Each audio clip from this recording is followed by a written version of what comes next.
Hi there everyone, Denise here from the University of Sewing. I'm so glad you've joined us for block 2 of Granny's 1930 sampler. This is a book with the pattern to do this entire sampler project. This is by Ricky Timms. Many of you longtime quilters I'm sure recognize that name. This pattern was inspired by a very sweet novel that he and his friend Kat Bowser have written about Lizzy Albright and her adventures. So last week we did Doves in the Window. It was a beautiful block, had some half square triangles in it. I hope those came out nicely for you. They were kind of fun to put together, I think. This week we have a lovely little Dresden Plate block. So I've done 2 blocks for you today. This one is what I'm going to call my finished block. This is the one that I'm really trying to do a nice job on. This one, of course, is my practice block, and it doesn't look quite as nice. I sure am glad I did practice with all those curves on those petals on the plate. So what do we need to make this block today? We need, of course, some scrappy fabrics. There are 16 petals in this block. I would highly suggest that you just mix it up and play with your scraps and your stash and make the most out of those. Don't think too hard about fabric placement. Just go for it. Remember, samplers were kind of an opportunity to learn a new construction skill, and that certainly is what it's going to be for us. So just jump in with the fabric, don't worry about that part, and let's learn a new block today. So once you've got your fabrics picked out, you're going to need some template plastic. We just got this in the shop, and this is heat resistant, which will come in handy as we're trying to press the curves around the top of those petals to make them nice and straight. You're also going to need some glue to baste things down. Let's see if I can get this where you can see it maybe. So we've got Roxanne's glue baste. Here's just some fabric glue. You may have something at home that works really well. The glue baste is really nice. I think it's all water soluble, washes away when we're done. You're definitely going to need that though. You might also use some freezer paper. Sometimes it helps to do those templates that are kind of odd shaped and then just cut around them. You're going to need your usual marking tools. For this project, I wouldn't necessarily recommend a friction pen. Maybe a water-soluble marker or even just a pencil will come in handy, and I will show you why. You'll be glad that your marks don't iron away in a little bit. You're going to need your basic sewing tools, your sewing machine, needle, nice thread. You're going to need some pressing tools, and we're going to talk a little bit about that too. So let's get started, friends. Thank you for joining us, and let's go on over to the sewing machine.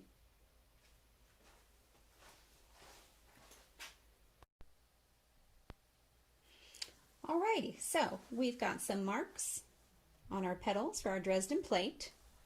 You'll see I've got a dot here, and of course they line up with what was on my template.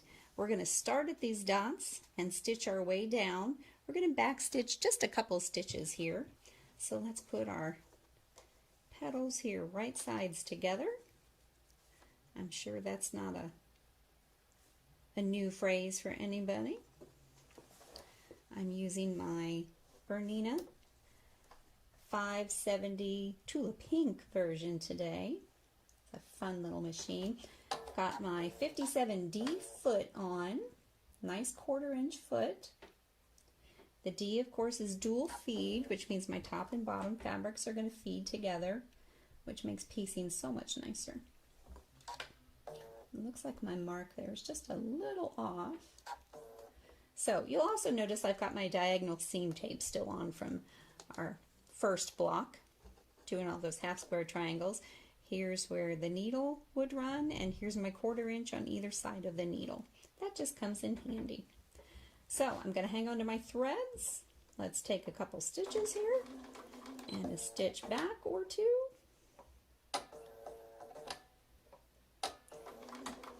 Try not to press too much on that foot pedal. I'm going to slow us down here a little bit too. One of the nice things about this machine is it does have a speed controller. And now we're just going to go all the way to the end here. Nice and straight. Get to the end. I can cut my threads. And I've got 2 petals sewn beautifully together. I think you can see how nicely And then what we'll do is we'll just finger press these open for now. This particular block does ask, or suggest rather, that you press these seams open. It'll make it lie so much flatter when we get to the finished project. Alrighty, so that's how you assemble the petal pieces. You could chain piece them and do pairs of 2 and then assemble from there. Now let's go over to the ironing board and do some pressing.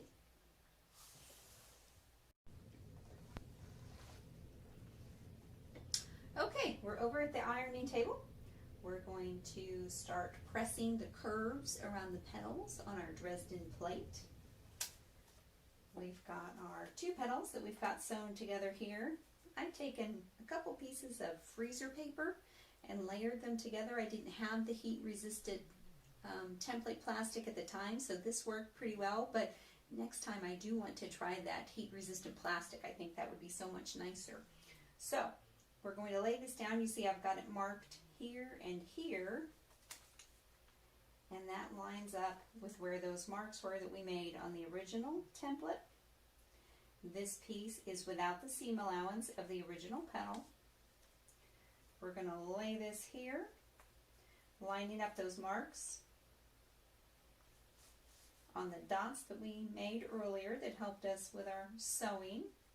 Now, the tricky part, you need a nice pair of sharp little scissors, and I'm hoping that you guys will be able to see this okay.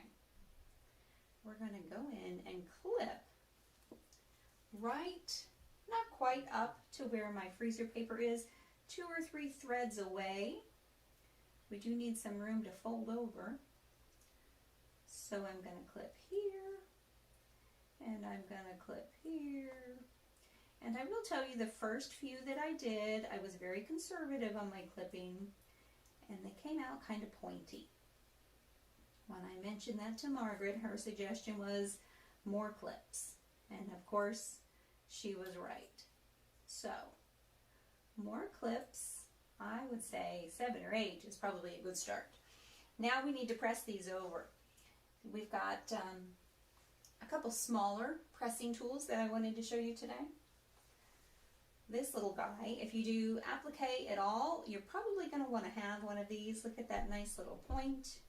You can get all kinds of places. Think about doing stems for flowers or something with this nice little iron here. And what worked best for me was starting in the center. Hold that guy down a little.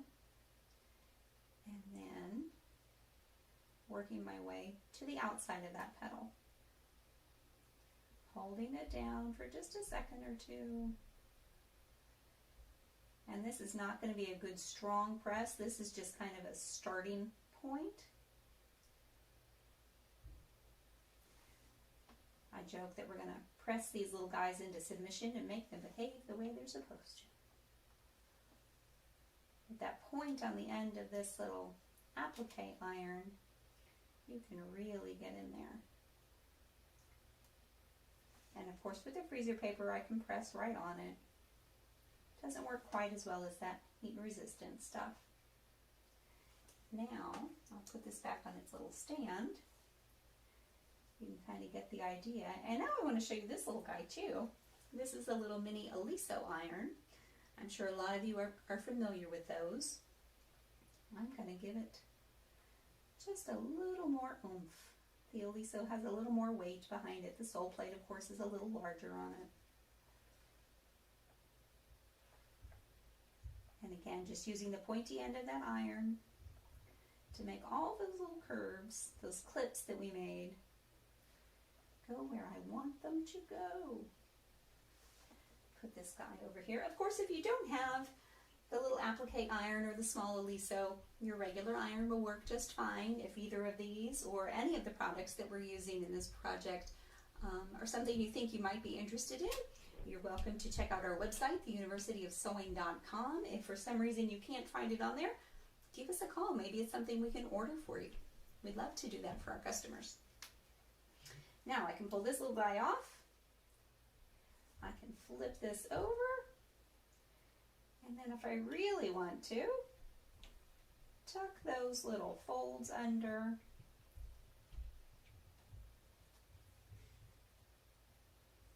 Very carefully. I know it's hard for you guys to see. You're probably just getting a nice view of my fingers at this point. And then hit that one more time. And I don't have water in my Elisa, but a little shot of steam probably would be very nice here. Of course, using the wool pressing mats, it's going to heat from the bottom up, so it's kind of like ironing on both sides at the same time. Now, I will show this to you. And it's not perfect. It's not exact. It's got a little, pointy part here and there. However, when we glue this part down, and then when we applique over it, you won't notice it's there at all. So the next step then, friends, is we're going to get out our glue stick.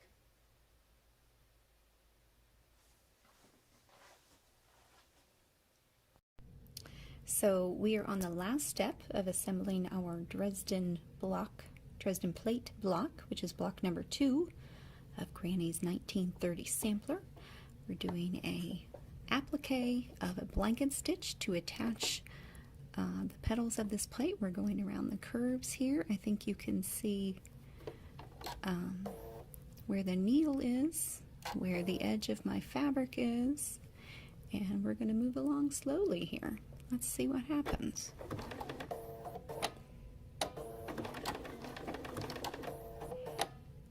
Now I am going very slowly, and I'm going to stop and turn my block every stitch or two, making sure that when the needle goes down, I am just to the right of the edge of my applique fabric, of the blue fabric there, and then it'll pop over back in.